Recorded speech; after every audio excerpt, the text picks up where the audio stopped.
کرم جب آل نبی کا شریک ہوتا ہے، کرم جب آل نبی کا شریک ہوتا ہے تو ہر ایک بگڑا ہوا کام بھی ٹھیک ہوتا ہے۔ سامعین محترم، اب باری آتی ہے مولا کائنات مشکل کشا علی ابن ابی طالب شیر خدا کے ذکر کی، کہ جن کے لیے رسول کریم صلی اللہ علیہ وسلم نے فرمایا کہ علی کا ذکر عبادت ہے اور علی کے چہرے کو دیکھنا عبادت ہے، اور آپ صلی اللہ علیہ وسلم نے فرمایا کہ علی کا اور میرا ایک نور ہے، اور اوروں کی مثال ایسی ہے کہ جیسے ایک درخت اور باقی ٹہنیاں، لیکن میری اور علی کی مثال ایسی ہے کہ جو ایک ہی ٹہنی سے ہے، ایک ہی گھرانے سے ہے اور ایک ہی خاندان سے ہے۔ اور حضرت علی رضی اللہ تعالی عنہ کو یہ شہادت حاصل ہے کہ جب آپ بیت اللہ میں پیدا ہوئے تو حضور صلی اللہ علیہ وسلم نے آپ کو گھٹی دی، سرکار دو عالم صلی اللہ علیہ وسلم نے ہی آپ کا نام رکھا۔ اور سامعین محترم،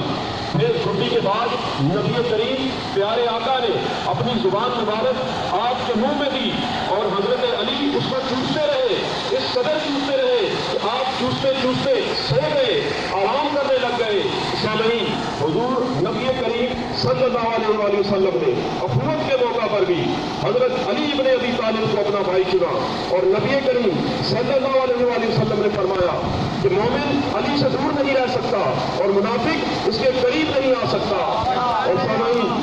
حضور نبی کریم صلی اللہ علیہ وسلم نے فرمایا کہ میں علم کا شہر ہوں اور علی اس کا دروازہ ہے،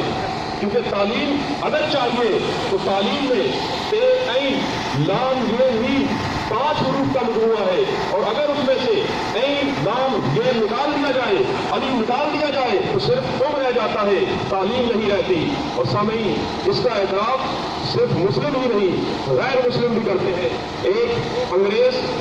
جو ریسرچ کر رہا تھا، ایک کتاب لکھ رہا تھا کہ زمین سے آسمان کا فاصلہ کتنا ہے، شرق و غرب کا فاصلہ کتنا ہے، سورج، ستارے، چاند، ان سب کے محور کیا ہے، ان کے فاصلے آپس میں کیا ہے، زمین سے ان کا فاصلہ کیا ہے۔ تو وہ ریسرچ کر رہا تھا، کتاب لکھنے میں مصروف ہو گیا،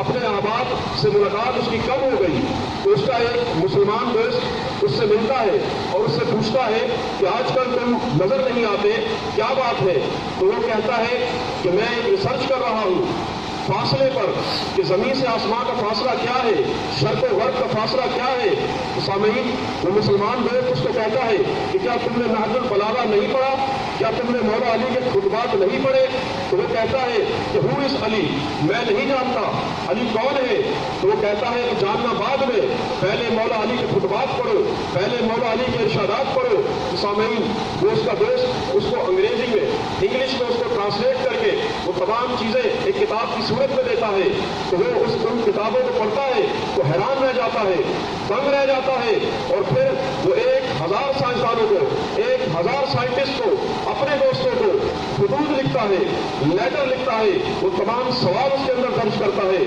اور ان سوالوں کے جواب آنے میں 1 سال لگ جاتا ہے۔ اور جب 1 سال کے بعد وہ 1000 خطوط ایک طرف رکھتا ہے تو مولا علی کے ارشادات، مولا علی کے خطبات ایک طرف رکھتا ہے، ایک نظر ان پر ڈالتا ہے اور ایک نظر مولا علی کے خطبات پر ڈالتا ہے، تو حیران رہ جاتا ہے، اور اس کے بعد اپنی کتاب میں لکھتا ہے کہ it is my final decision, کہ یہ میرا آخری فیصلہ ہے کہ میں نہیں جانتا کہ علی کون ہے، مگر یہ جو بھی ہے یا تو یہ وہ ہے کہ جس نے یہ زمین اور آسمان خود بنائے، اور اگر یہ وہ نہیں تو کم از کم یہ وہ ضرور ہے کہ جب بنانے والا بنا رہا تھا تو یہ بیٹھا اپنی آنکھوں سے دیکھ رہا تھا۔ سامعین، پرمودن کرشنا ہندو شاعر آپ کی تاریخ میں لکھتا ہے